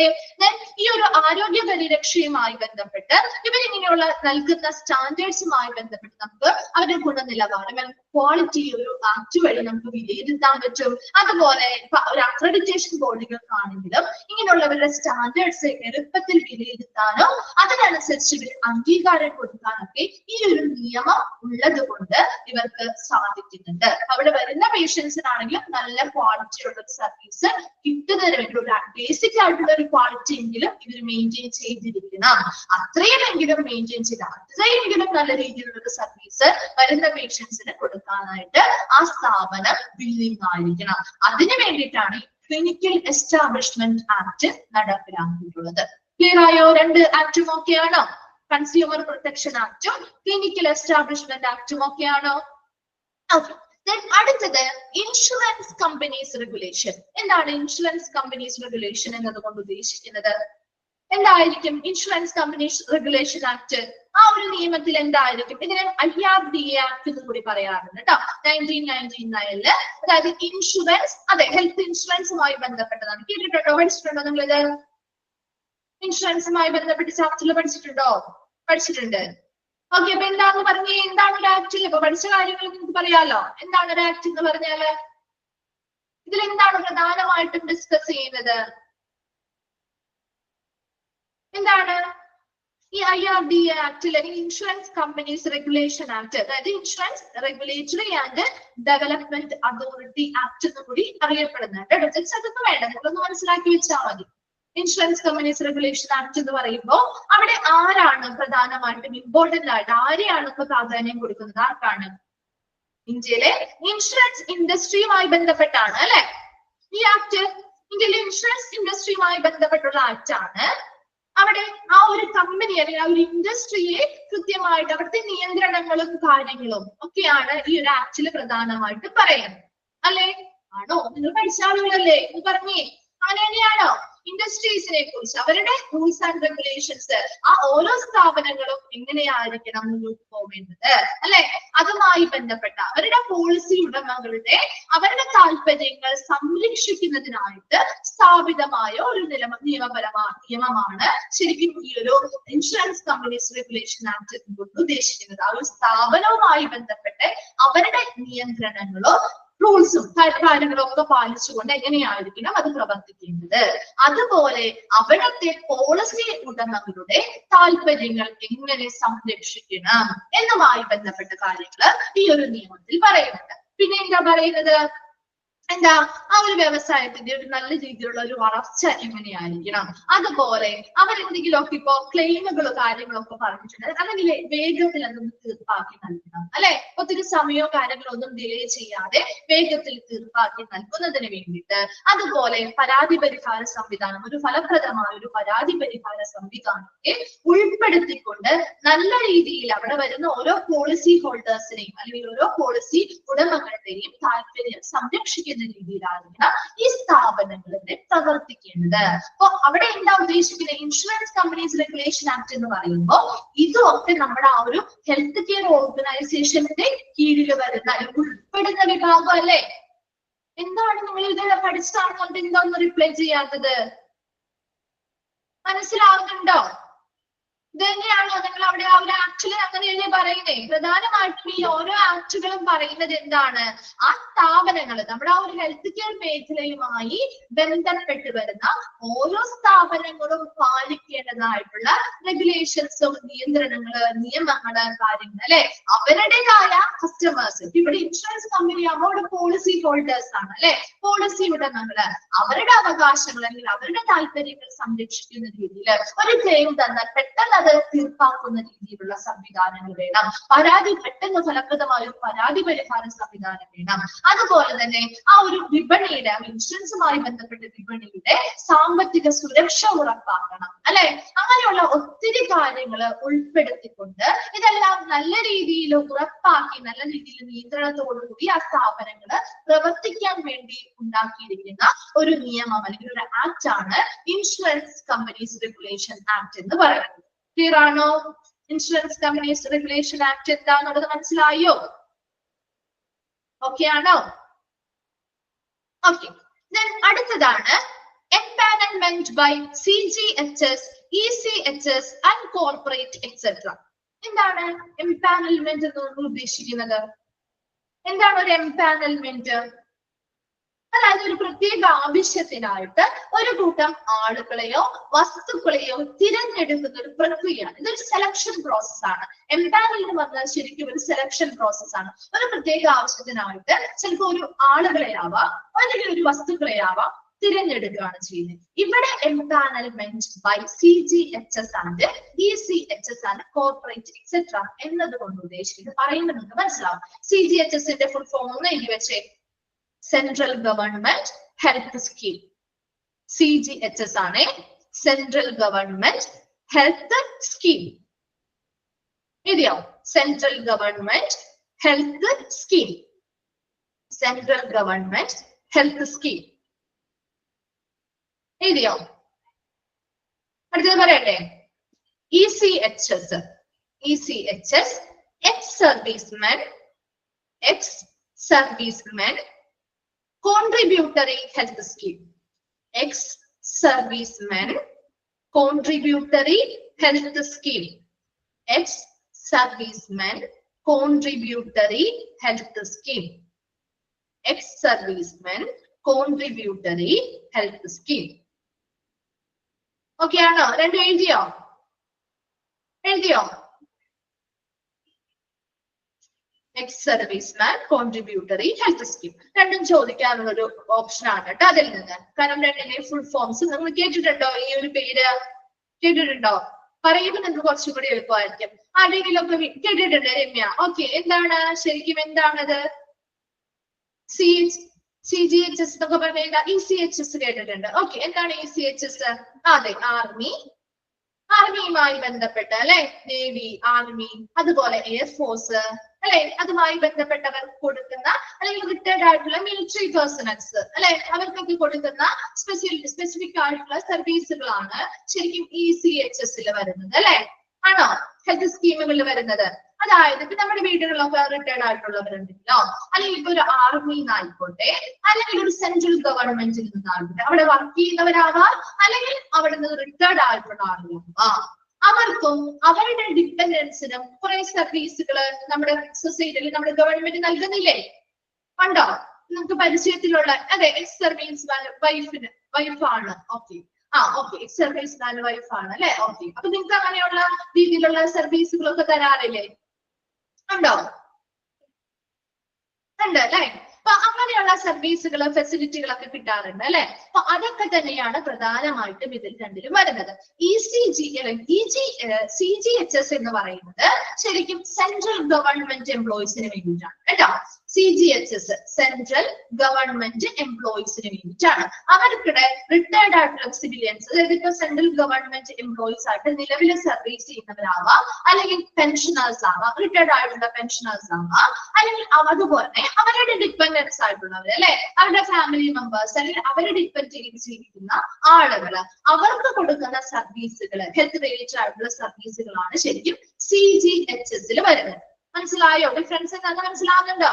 CGHS സെൻട്രൽ ഗവൺമെന്റ് ഓഫീസർ അല്ലെങ്കിൽ അവിടെ വർക്ക് ചെയ്തുകൊണ്ടിരിക്കുന്നവരാവാം, അല്ലെങ്കിൽ ഓൾറെഡി റിട്ടയർഡ് ആയിട്ട് പെൻഷൻ വാങ്ങിക്കുന്നതും അവരുമായിട്ട് ബന്ധപ്പെട്ട അവരുടെ ഡിപ്പെൻഡൻസുമായി ബന്ധപ്പെട്ട ഹെൽത്ത് സർവീസുകളാണ് CGHS കൊടുക്കുന്നത്. ക്ലിയർ ആയോ? എന്താണ് ഡിഫറൻസ് ആയിട്ട് മിസ് പറയുന്നത്? ഇനി ECHS പറയുമ്പോൾ എന്താണ്? ഇവിടെ ഓൾറെഡി രമ്യ പറഞ്ഞ പോലെ തന്നെ നമ്മുടെ റിട്ടയർഡ് ആയിട്ടുള്ള ഒരു മിലിറ്ററി പേഴ്സണൽസ് ആവാം അല്ലെ, അതുപോലെ ആർമി ഓഫീസ് ആവാം, ആർമിയിൽ നിന്ന് റിട്ടയർഡ് ആയവരാവാം, നേവിയിൽ നിന്ന് റിട്ടയർഡ് ആയവരാവാം അല്ലെ, എയർഫോഴ്സിൽ നിന്ന്, അങ്ങനെയുള്ളവരും അവരുടെ ഡിപ്പെൻഡൻസ്, അവരെ സ്വാധീനിച്ച് ജീവിക്കുന്ന അല്ലെങ്കിൽ അവരെ ഡിപ്പെൻഡ് ചെയ്ത് ആശ്രയിച്ച് ജീവിക്കുന്ന ആളുകൾ, അപ്പൊ അവരുടെ വീട്ടിലെ ഫാമിലി മെമ്പേഴ്സ് ഒക്കെ അതിൽ ഉൾപ്പെടുന്നവരാണ് അല്ലെ. അപ്പൊ അവർക്കും കൂടി കൊടുക്കുന്ന സ്പെസിഫിക് ആയിട്ടുള്ള ഹെൽത്ത് സ്കീമിൽ ഉൾപ്പെടുന്നതാണ് ECHS എന്ന് പറയുന്നത്. രണ്ടും തമ്മിലുള്ള വ്യത്യാസം മനസ്സിലായോ? രണ്ടും തമ്മിലുള്ള വ്യത്യാസം മനസ്സിലായോ? CGHS എന്ന് പറയുമ്പോൾ സെൻട്രൽ ഗവൺമെന്റുമായിട്ട് ബന്ധപ്പെട്ട അവിടുത്തെ ഉദ്യോഗസ്ഥര് കാര്യങ്ങള്. ECHS എന്ന് പറയുമ്പോൾ അവിടെ ഇങ്ങനെയുള്ളവരാണ് റിട്ടയർഡ് ആർമിയിൽ നിന്നോ നേവിയില് അല്ലെങ്കിൽ എയർഫോഴ്സില് മുതലായവരിൽ വർക്ക് ചെയ്തവർ അല്ലെങ്കിൽ അവിടെ നിന്ന് റിട്ടയർഡ് ആയവരും അവരുടെ ഡിപ്പെൻഡൻസ് അല്ലെ അവരുമായിട്ട് ഏറ്റവും ഡിപ്പെൻഡ് ചെയ്ത അവരെ ആശ്രയിച്ച് കഴിയുന്ന ആളുകൾ അവരുമായി ബന്ധപ്പെട്ട ഹെൽത്ത് സ്കീം അല്ലെങ്കിൽ ഹെൽത്ത് റിലേറ്റഡ് ആയിട്ടുള്ള സർവീസുകളാണ് ശരിക്കും നമ്മുടെ ECHS എന്ന് പറയുന്നത്. ഇപ്പൊ എനിക്ക് അറിയാൻ പറ്റും നിങ്ങൾക്ക് എന്തെങ്കിലുമൊക്കെ അസുഖങ്ങളോ അല്ലെങ്കിൽ ഹോസ്പിറ്റലൊക്കെ പോകണമെങ്കിൽ അവരുടേതായ അംഗീകരിച്ചിട്ടുള്ള ഹോസ്പിറ്റലുകളില്ലേ ഇല്ലേ സർവീസുകളൊക്കെ തരുന്ന അതിൻ്റെതായ ഹോസ്പിറ്റലുകളില്ലേ ഉണ്ട് അല്ലെ. അപ്പൊ അങ്ങനെയുള്ള ഹോസ്പിറ്റലുകൾക്ക് ശരിക്കും നമ്മുടെ ഈ ഒരു എംപാനൽമെന്റ് എന്ന് പറയുന്നത് അവിടെ സെലക്ഷൻ പ്രോസസ് ആണ് മിസ് പറയുന്നില്ലേ ഒരു സെലക്ഷൻ പ്രോസസ് ആണ്. അതായത് കുറെ ഹോസ്പിറ്റലുകൾ ഉണ്ടാവും അല്ലെ അതിൽ ഇങ്ങനെ പർട്ടിക്കുലർ ആയിട്ടുള്ള സർവീസുകൾ കൊടുക്കാൻ വേണ്ടി ചില ഹോസ്പിറ്റലുകളെ നമ്മൾ തിരഞ്ഞെടുക്കും അല്ലെ. എല്ലാ ഹോസ്പിറ്റലിലും പോയാൽ കിട്ടുമോ രമ്യ? എല്ലാ ഹോസ്പിറ്റലുകളിലും ഉണ്ട് അതിന് പ്രത്യേകമായിട്ടുള്ള ഹോസ്പിറ്റലുകൾ ഉണ്ട് അല്ലെ. സെലക്ട് ചെയ്ത് നമുക്ക് ഒരു ലിസ്റ്റ് ആക്കണം. ആ ലിസ്റ്റിൽ ഉൾപ്പെടണമെങ്കിൽ അതിനു വേണ്ടിയിട്ട് നാബില് നമ്മൾ ഈ ഒരു പറയുന്ന സ്ഥാപനങ്ങള് അവരതിൻ്റെതായ അംഗീകാരം ലഭിക്കാൻ വേണ്ടിയിട്ട് അതിൻ്റെതായ ആപ്ലിക്കേഷൻ ഫോമുകളും കാര്യങ്ങളും പ്രൊസീജിയേഴ്സും QCAയുടെ എന്താണ് ഇഷ്യൂ സർട്ടിഫിക്കറ്റും കാര്യങ്ങളും ഒക്കെ നമ്മൾ അവരുടെ റിപ്പോർട്ടും കാര്യങ്ങളും ഒക്കെ വാങ്ങിച്ച് അങ്ങനെയാണ് ഈ ഒരു ലിസ്റ്റില് ഓരോ സ്ഥാപനങ്ങളും ഉൾപ്പെടുന്നത്. മനസ്സിലാവുന്നുണ്ടോ? മിസ് പറയുന്നത് എന്താണ്? എംപാനൽമെന്റ് എന്ന് പറയുന്നത് ശരിക്കും ഒരു സെലക്ഷൻ പ്രോസസ് ആണ്. ഈ ഒരു CGHS ഹോസ്പിറ്റലുകളിൽ ഉൾപ്പെടണമെങ്കിലോ അല്ലെങ്കിൽ ECHS അങ്ങനെയുള്ള സർവീസ് കൊടുക്കുന്ന ഹോസ്പിറ്റലുകൾ ഉൾപ്പെടുന്ന എല്ലാ ഹോസ്പിറ്റലുകൾക്കും അതിലേക്ക് ഉൾപ്പെടാൻ പറ്റില്ല. അപ്പൊ അതിൻ്റെതായ നല്ല രീതിയിലുള്ള അക്രഡിറ്റേഷൻ അല്ലെങ്കിൽ സ്റ്റാൻഡേർഡ്സും കാര്യങ്ങളും പാലിക്കുന്ന ഹോസ്പിറ്റലുകളാണ് ഇവരെന്ത് കൊടുക്കുന്നത് ആ ലിസ്റ്റിലേക്ക് ഇവർ ഉൾപ്പെടുത്തുന്നത്. മനസ്സിലാവുന്നുണ്ടോ? അപ്പൊ അങ്ങനെ ഒരു സെലക്ഷൻ പ്രോസസ് അല്ലെങ്കിൽ ആ ഒരു ലിസ്റ്റിലേക്ക് ഈ പറയുന്ന ആശുപത്രികളെ ഉൾപ്പെടുത്തണമെങ്കിൽ അവർക്ക് എന്താണ് വേണ്ടത്? അവരെന്ത് ചെയ്യണം? എന്ത് ചെയ്യണം? നാബിലേക്ക് അവർക്ക് അതിനനുസരിച്ചുള്ള ലെറ്റർ ഹെഡ്സും അതെല്ലാം അതിനനുസരിച്ചുള്ള ആപ്ലിക്കേഷനും കാര്യങ്ങളും ഒക്കെ എന്ത് ചെയ്യേണ്ടതായിരിക്കും. ആദ്യം നമുക്ക് CGHS എന്ന പൊസിഷനിലേക്കുള്ളതാ കിട്ടുക. അങ്ങനെ ഒരു CGS ലിസ്റ്റിലേക്ക് നമ്മൾ ഉൾപ്പെട്ട് കഴിഞ്ഞാൽ അവർക്ക് അവിടെ നിന്നുകൊണ്ട് ഈ CGS ഇഷ്യൂ ചെയ്യുന്ന രീതിയിലുള്ള സർട്ടിഫിക്കറ്റും കാര്യങ്ങളും വെച്ച് നമ്മുടെ QCAയുടെ റിപ്പോർട്ട് കാര്യങ്ങളൊക്കെ വെച്ച് ECHSലേക്ക് ലിസ്റ്റിലേക്ക് കയറാനായിട്ട് അവർക്ക് എന്ത് ചെയ്യും സാധിക്കും ഒരു അവസരമുണ്ട്. അപ്പൊ അതിനുവേണ്ടി അവർ കൃത്യമായിട്ട് നാബിലേക്ക് അതിനനുസരിച്ചുള്ള അക്രഡിറ്റേഷനും മറ്റു കാര്യങ്ങളൊക്കെ കിട്ടാൻ വേണ്ടിയിട്ട് അപ്ലൈ ചെയ്യേണ്ടതായിട്ട് വരും. മനസ്സിലായോ? എന്താണ് നമ്മൾ ഉദ്ദേശിച്ചത്? മനസ്സിലായോ? പോയിന്റ് എന്താണെന്ന് മനസ്സിലായോ? എംപാനൽമെന്റ് ബൈ CGHS ആണ് ECHS ആണ് കോർപ്പറേറ്റ്. ഈ പറയുന്ന 3 മേഖലകളിലും പ്രത്യേകമായിട്ടുള്ള ഓരോ സ്കീമുകളാണ് അവിടെ ഹെൽത്ത് സ്കീമുകളാണ് അല്ലെ. ECGHS എന്ന് പറയുമ്പോൾ സെൻട്രൽ ഗവൺമെന്റ് എംപ്ലോയീസുമായി ബന്ധപ്പെട്ടതാണെങ്കിൽ ECHS എന്ന് പറയുന്നത് എന്താ? ആർമി, നേവി, നമ്മുടെ എയർഫോഴ്സ് മുതലായിട്ടുള്ള റിട്ടയർഡ് ആയിട്ടുള്ളവര് അല്ലെങ്കിൽ അവർ ഇപ്പൊ പ്രസന്റ് വർക്ക് ചെയ്യുന്നവര് അല്ലെങ്കിൽ അവരുടെ ഡിപ്പെൻഡൻസുമായി ബന്ധപ്പെട്ട ഹെൽത്ത് സർവീസുകളുമായി ബന്ധപ്പെട്ട കാര്യങ്ങളാണ്. അപ്പൊ അങ്ങനെ ഓരോ സ്പെസിഫിക് ആയിട്ടുള്ള ഹോസ്പിറ്റലുകളായിട്ട് സെലക്ട് ചെയ്താണ് നമ്മൾ ഈ സർവീസുകൾ കൊടുക്കുന്നത് അല്ലെ. ഇപ്പൊ എല്ലാ ഹോസ്പിറ്റലുകൾക്കും ഇതിൽ ഉൾപ്പെടാൻ പറ്റില്ല. അതിന് അവർ കുറെ രീതിയിലുള്ള പ്രൊസീജിയേഴ്സ് കാര്യങ്ങൾ ചെയ്യേണ്ടതായിട്ടുണ്ട്. അതിൻ്റെതായ രീതിയിൽ അവർക്ക് ഒരു CGHS ആണ് ആദ്യത്തെ ഘട്ടം. അവിടേക്ക് ആ ഒരു ലിസ്റ്റിൽ അവർക്ക് ഉൾപ്പെടണമെങ്കിൽ അവർ നാബിൽ അതിനനുസരിച്ചുള്ള ആപ്ലിക്കേഷൻസും കാര്യങ്ങളും ഒക്കെ ചെയ്ത് കഴിഞ്ഞാൽ അവർക്ക് ചിലപ്പോൾ അവരുടെ നല്ല രീതിയിലുള്ള അക്രഡിറ്റേഷൻ സ്റ്റാൻഡേർഡ്സ് കാര്യങ്ങൾ പാലിക്കുന്നുണ്ടെന്ന് നാബിന് ഉറപ്പ് വന്നാൽ അവരതിനുള്ള അംഗീകാരം കൊടുക്കുകയും ഈ CGHSലേക്ക് അതിനെ ഉൾപ്പെടുത്തുകയും ചെയ്യും. മനസ്സിലായോ? അതിനുശേഷം CGHSൽ വർക്ക് ചെയ്തുകൊണ്ട് അവർ സർവീസ് കൊടുക്കുന്ന സമയത്ത് അവർക്ക് ECHSലേക്ക് മാറണമെങ്കിൽ അവിടെ നിന്നുകൊണ്ട് അവർക്ക് ഇതുപോലുള്ള പല പ്രൊസീജിയേഴ്സും ചെയ്ത് ഒന്നുകൂടി ഇവരെ ഒന്നുകൂടി എന്ത് ചെയ്ത് വിലയിരുത്തി ഈ CGHSന്റെ ഇഷ്യൂ ചെയ്യുന്ന ലെറ്ററുകളും അതുപോലെ തന്നെ നമ്മുടെ QCAയുടെ റിപ്പോർട്ടുകളും ഒക്കെ കാണിച്ചുകൊണ്ട് മറ്റൊരു ആപ്ലിക്കേഷൻ കൊടുത്തുകൊണ്ടാണ് അവർക്ക് ECHS എന്ന് പറയുന്ന ലിസ്റ്റിലേക്ക് ഉൾപ്പെടാൻ സാധിക്കുന്നത്. മനസ്സിലായോ? എന്താണ് പോയിന്റ്? ക്ലിയർ ആണോ? മനസ്സിലായോ എന്താണ് ഉദ്ദേശിച്ചത്? മിസ് പറഞ്ഞത് ക്ലിയർ ആയോ? എന്താണ് ആരും റിപ്ലൈ ചെയ്യാത്തത്? ക്ലിയർ ആവാത്തത് കൊണ്ടാണോ? ഇതിന്റെ നോട്ട്സ് ഒന്നും എഴുതണം. കാരണം നിങ്ങൾക്ക് അതിനെ കുറിച്ച് ജസ്റ്റ് ഒന്ന് മനസ്സിലാക്കി വെക്കാൻ വേണ്ടിയിട്ടുള്ളത് പറയുന്നതാണ് കേട്ടോ. കാരണം നിങ്ങൾക്ക് ഇത് എന്താണെന്ന് മനസ്സിലായില്ലെങ്കിൽ അതിൽ പിന്നെ വരുന്ന കാര്യങ്ങൾ നിങ്ങൾക്ക് കണക്ട് ചെയ്യാൻ പറ്റില്ല. അതുകൊണ്ട് ഈ പറഞ്ഞ 3 എണ്ണം ഓക്കെ ആണോ? അടുത്തത് പറയട്ടെ. 4 എണ്ണം നമ്മൾ പറഞ്ഞു അല്ലെ. സോറി 4 എണ്ണം പറഞ്ഞു. ആ 4 ഓക്കെ ആണോ? ഓക്കെ. അടുത്തത് പറയട്ടെ. ഒരെണ്ണം കൂടി ഉള്ളൂ. അടുത്തത് നമുക്കറിയാം. നിങ്ങൾക്കറിയാലോ കമ്മ്യൂണിറ്റി അവയർനെസ് ആൻഡ് റെസ്പോൺസ് അല്ലെ. കമ്മ്യൂണിറ്റി ഒരു കമ്മ്യൂണിറ്റിയുമായി ബന്ധപ്പെട്ട് നമ്മൾ ഒത്തിരി അവയർനെസ്സുകൾ കൊടുക്കാറുണ്ട്. എന്തിനു വേണ്ടിയാണ് ശരിക്കും ഒരു കമ്മ്യൂണിറ്റിയിൽ അവയർനെസ് കൊടുക്കുന്നത്? ഒരു പർട്ടിക്കുലർ ഇഷ്യൂവിനെ കുറിച്ചായിരിക്കാം അല്ലെ, അല്ലെങ്കിൽ ഒരു പർട്ടിക്കുലർ പ്രോബ്ലത്തെ കുറിച്ചായിരിക്കും, അല്ലെങ്കിൽ എന്തെങ്കിലും ഒരു ഹെൽത്ത് റിലേറ്റഡ് ആയിട്ടുള്ള ഒരു ടോപ്പിക് ഉണ്ടാവും അല്ലെ. അതില് ആ വരുന്ന ആളുകൾക്ക് അല്ലെങ്കിൽ ആ പോപ്പുലേഷനിൽ കുറച്ചും കൂടി അറിവുണ്ടാവാൻ വേണ്ടി അല്ലെ, അല്ലെങ്കിൽ കുറച്ചും കൂടി അണ്ടർസ്റ്റാൻഡിങ് മനസ്സിലാക്കണം, അല്ലെങ്കിൽ കുറച്ചും കൂടി ആഴത്തില് മനസ്സിലാക്കാനും അതിൽ കുറച്ചും കൂടി നോളജ് ഒക്കെ കിട്ടാൻ വേണ്ടിയിട്ട് നമ്മുടെ കമ്മ്യൂണിറ്റിയിൽ ഒരു പർട്ടിക്കുലർ ഇഷ്യൂസിനെ പറ്റിയോ അല്ലെങ്കിൽ ഒരു പർട്ടിക്കുലർ കാര്യത്തെ എന്തെങ്കിലും വരുന്നത് പെട്ടെന്ന് ഇപ്പൊ ഒരു കോവിഡ് വരാണ്, അതിനെങ്ങനെ നമുക്ക് പ്രിവെന്റ് ചെയ്യാം അല്ലെ, അതിനെങ്ങനെ നമുക്ക് തടയാൻ പറ്റും, അല്ലെങ്കിൽ അതിനെങ്ങനെ നമുക്ക് ആ ഒരു ഫേസ് ചെയ്ത് ഓവർകം ചെയ്യാൻ പറ്റും, അതിനെ കുറിച്ചുള്ള ഒത്തിരി കാര്യങ്ങൾ ഈ പറയുന്ന കമ്മ്യൂണിറ്റി അവയർനെസ് പ്രോഗ്രാമുകളിലൂടെയും അവരുടെ പ്രതികരണങ്ങളിലൂടെയും നമുക്ക് മനസ്സിലാക്കാനും അവർ ഒത്തിരി കാര്യങ്ങൾ നമുക്ക് അവരിലേക്ക് പകർന്നു കൊടുക്കാനും സാധിക്കുന്നുണ്ട് അല്ലെ. അപ്പൊ അങ്ങനെയുള്ള ഒരു സപ്പോർട്ട് കൊടുക്കുന്നത് വഴി പലതരത്തിലുള്ള രീതിയിലൂടെ ചെയ്യാം അല്ലെ. കമ്മ്യൂണിറ്റി അവയർനെസ് കൊടുക്കാം, ഇങ്ങനെയൊക്കെ ചെയ്യാം, ഒരു എഡ്യൂക്കേഷണൽ ക്യാമ്പയിൻസിലൂടെ ചെയ്യാം, സോഷ്യൽ മീഡിയാസിലൂടെ ചെയ്യാം അല്ലെ, കമ്മ്യൂണിറ്റി മീറ്റിംഗുകൾ അറേഞ്ച് ചെയ്തുകൊണ്ട് നമുക്ക് ചെയ്യാം അല്ലെ.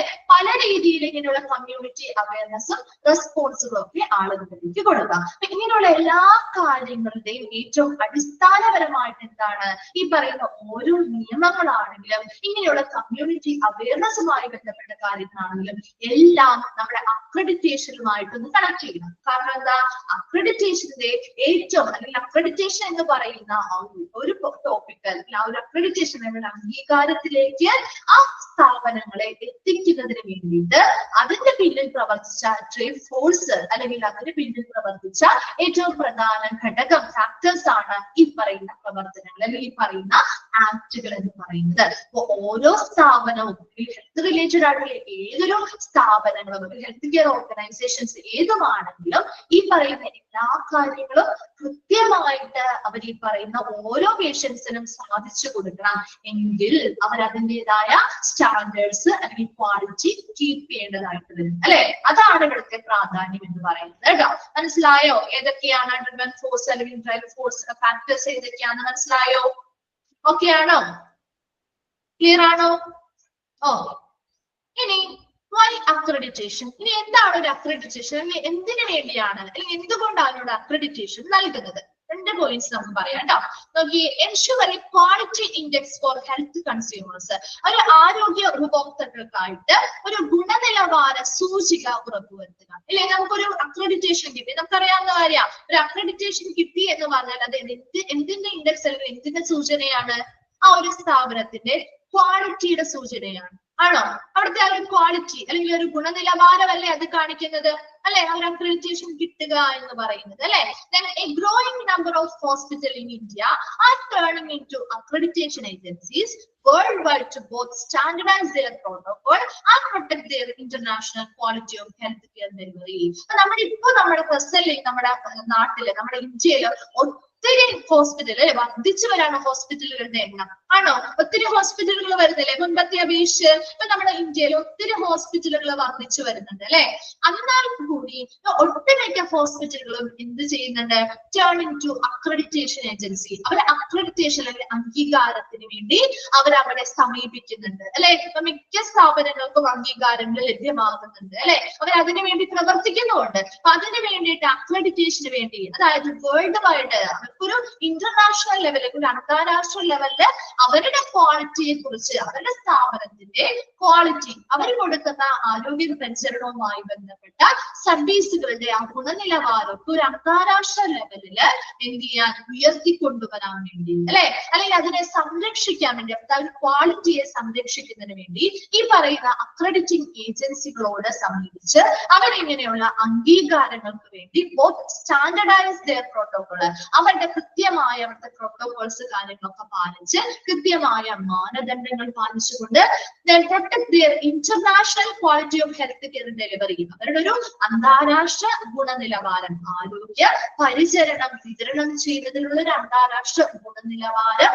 സംരക്ഷിക്കുന്നതിന് വേണ്ടി ഒത്തിരി സ്ഥാപനങ്ങൾ ഇന്ന് അക്രഡിറ്റേഷനുമായി ബന്ധപ്പെട്ട പ്രവർത്തനങ്ങൾ ചെയ്യുന്നുണ്ട് അല്ലെ. ഒരുപാട് ഹോസ്പിറ്റലുകൾ വരുന്നുണ്ട്. അതുപോലെ തന്നെ ഈ പറയുന്ന ഒത്തിരി ഹോസ്പിറ്റലുകൾ അക്രഡിറ്റേഷന് വേണ്ടിയിട്ട് ആപ്ലിക്കേഷൻസ് സമർപ്പിക്കുന്നുണ്ട്. അതിലൂടെ അവർ കൃത്യമായ ക്വാളിറ്റീസ് സ്റ്റാൻഡേർഡ്സ് ഒക്കെ പാലിച്ചുകൊണ്ട് ഒരു അന്താരാഷ്ട്ര തലത്തിൽ അവരുടെ ആ ഒരു ക്വാളിറ്റിയെ അല്ലെങ്കിൽ ആ സ്ഥാപനത്തിന്റെ സർവീസുകളെ ഉയർത്തിക്കൊണ്ടുവരാനായിട്ട് ശ്രമിക്കുന്നുണ്ട്. മനസ്സിലായോ? ഫസ്റ്റ് പോയിന്റ് ക്ലിയർ ആണോ?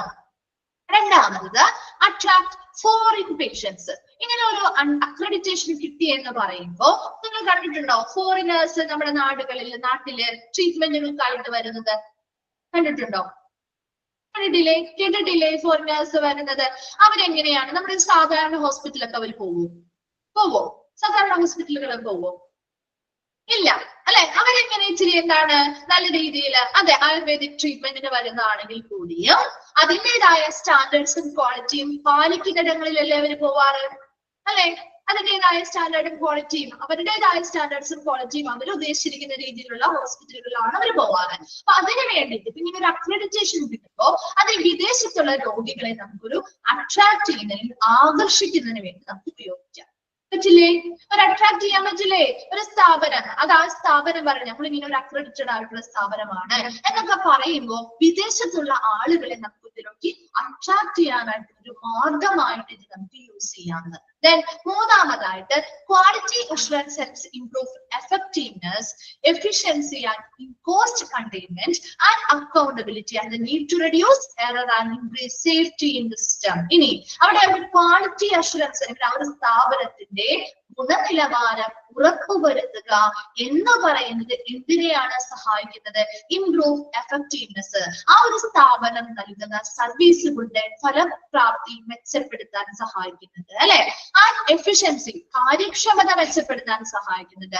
കോസ്റ്റ് കണ്ടെയ്ൻമെന്റ് എന്ന് പറഞ്ഞാൽ എന്താ? ചിലവ് നിയന്ത്രിക്കാൻ സഹായിക്കുന്നുണ്ട്.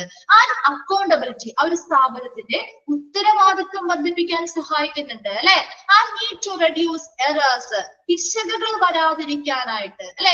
അങ്ങനെ ഒരു അക്രഡിറ്റേഷൻ കിട്ടിയ സ്ഥാപനത്തിൽ അധികം പിശകുകൾ അല്ലെങ്കിൽ എറേഴ്സ് ഒക്കെ വരുന്നത് വളരെ കുറവായിരിക്കും. കാരണം അവരെല്ലാ രീതിയിലുള്ള കാര്യങ്ങളും കൃത്യമായിട്ട് മാനേജ് ചെയ്ത് പോകുന്നുണ്ടാവും. And increase safety in the system. അവിടുത്തെ സുരക്ഷ ഏതൊരു സിസ്റ്റമിലും അവിടുത്തെ എല്ലാ സംവിധാനങ്ങളുടെയും സുരക്ഷ നല്ല രീതിയിൽ വർദ്ധിപ്പിക്കാനായിട്ടും എന്ത് സഹായിക്കുന്നുണ്ട്?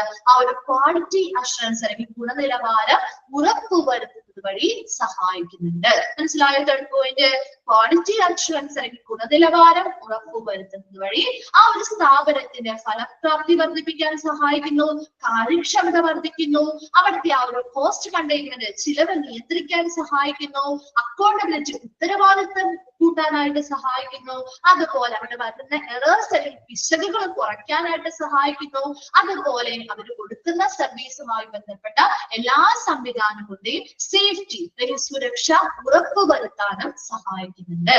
ക്ലിയർ അല്ലേ? 3 പോയിന്റ്സ് നമ്മൾ ഇന്ന് പറയുന്നുള്ളൂ. നെക്സ്റ്റ് നമുക്ക് അടുത്ത ക്ലാസ്സിൽ കണ്ടിന്യൂ ചെയ്യാം കേട്ടോ. ഓക്കെ ആണോ? ഇത്രയും എടുത്തത് ഓക്കെ ആണോ? Okay, thank you.